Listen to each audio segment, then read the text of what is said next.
Halo teman-teman, kembali lagi dengan saya Intan Raini. Jadi di video kali ini saya mau presentasikan, yaitu memberikan respon atas keluhan pelanggan dari mata pelajaran Komunikasi Industri Pariwisata bab 7. Selamat menonton. A. Mengenal keluhan pelanggan. Dimensi karakteristik sebuah kualitas atau pelayanan jasa adalah: yang pertama, intangibility atau tidak terwujud. Jasa bersifat intangible, maksudnya tidak dapat dilihat dan diraba oleh kasat mata karena merupakan suatu perbuatan, tindakan, pengalaman, kinerja, atau usaha. Yang kedua, inseparability atau tidak terpisahkan. Barang biasanya diproduksi, kemudian dijual, lalu dikonsumsi. Yang ketiga, variability atau keanekaragaman.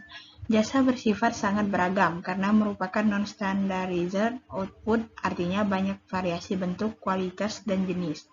Tergantung pada siapa, kapan, dan di mana jasa tersebut dihasilkan. Yang keempat, perishability atau tidak tahan lama. Jasa merupakan komoditas tidak tahan lama dan tidak dapat disimpan. Kegunaan mengenai keluhan pelanggan secara dini bagi perusahaan antara lain: yang pertama, mengenal bermacam-macam karakter pelanggan, mengklasifikasikan keluhan pelanggan, mempermudah mencarikan jalan keluar bila menemui keluhan yang sama, menyadarkan para petugas dan fungsinya pada saat melayani pelanggan. B. Kategori keluhan. Pada dasarnya, keluhan pelanggan dapat dikategorikan dalam 4 bagian utama, yaitu yang pertama, mechanical complaint atau keluhan mekanikal. Adalah suatu keluhan yang disampaikan oleh pelanggan sehubungan dengan tidak berfungsinya salah satu barang atau peralatan yang diperoleh dari suatu interaksi pelayanan. Yang kedua, attitudinal complaint atau keluhan akibat sikap petugas. Adalah keluhan pelanggan yang muncul karena sikap negatif yang ditampilkan oleh petugas pelayanan. Yang ketiga, service related complaint atau keluhan yang berhubungan dengan pelayanan. Adalah suatu keluhan yang ketika pelanggan datang karena hal-hal yang berhubungan dengan pelayanan itu sendiri. Misalnya, ketika kita sedang check-in di suatu hotel, petugas memberitahu bahwa kamar belum siap dan ia mempersilahkan kita untuk menunggu, atau tanpa disebutkan lamanya menunggu.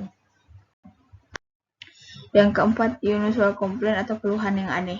Adalah keluhan pelanggan yang di mata petugas merupakan keluhan yang tidak wajar dari pelanggan. C. Mengatasi keluhan pelanggan. Beberapa cara untuk menghadapi keluhan pelanggan. Yang pertama, dengarkan dengan penuh perhatian dan empati tamu yang mengeluh. Jika memungkinkan, isolasikan tamu yang sedang marah sehingga pelanggan lain tidak mengetahuinya. Bertindak secara tenang, hindari amarah dan menyalahkan bahwa kesalahan ada di pihak pelanggan. Jangan berdebat dengan pelanggan. Berhati-hati dengan harga diri pelanggan. Tunjukkan perhatian pada masalah pelanggan. Gunakan nama pelanggan sesering mungkin. Hadapi keluhan pelanggan dengan serius. Berikan perhatian yang menyeluruh kepada pelanggan. Konsentrasikan pada permasalahan, tidak menyalahkan tamu, jangan menghina tamu. Ajukan permohonan maaf atas ketidaknyamanan tamu sehingga tamu merasa kita berempati padanya.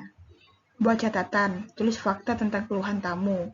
Mintalah pelanggan untuk berbicara secara perlahan agar keluhannya dapat dicatat. Hal ini dapat melegakan pelanggan. Katakan pada pelanggan yang apa sedang kita lakukan terhadap mereka. Tawarkan beberapa pilihan, jangan membuat janji jika tidak mungkin dipenuhi, dengan melakukan tindakan di luar batas otoritas petugas. Dalam membantu menyelesaikan masalah, ketentuan jangka waktu secepat mungkin. Jangan terlalu berani menentukan waktu tapi tidak ditepati. Lebih baik lebihkan sedikit namun penyelesaiannya lebih tepat. Amati tindakan yang dilakukan oleh orang lain yang membantu menyelesaikan masalah tersebut. Dan hubungi pelanggan, tanyakan apakah keluhan yang ditangani sudah memuaskan atau belum. Sampaikan rasa terima kasih kepada pelanggan. Metode yang cukup dikenal untuk menangani keluhan yakni metode HEAD, yakni yang pertama, hear them out, mendengarkan dengan seksama apa yang dikeluhkan tamu. Jangan menanggapinya dengan emosi meskipun sikap tamu menyakitkan dan menyinggung perasaan. Yang kedua, empatis, merupakan rasa empati kepada tamu, ikut merasakan apa yang dirasakan oleh tamu dan kemudian berusaha mencarikan solusinya.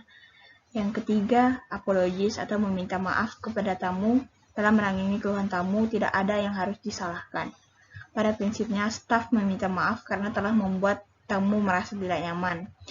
Atau sorry for the inconvenience. Kalimat ini mengandung kata netral, tidak ada yang dikorbankan apalagi menyalahkan orang lain. Yang keempat, taking proper action and follow up. Memberitahu bahwa masalah telah diusahakan penyelesaiannya dan mengucapkan terima kasih kepada tamu atas kritik dan keluhan tersebut termasuk memberi kesempatan untuk memperbaikinya.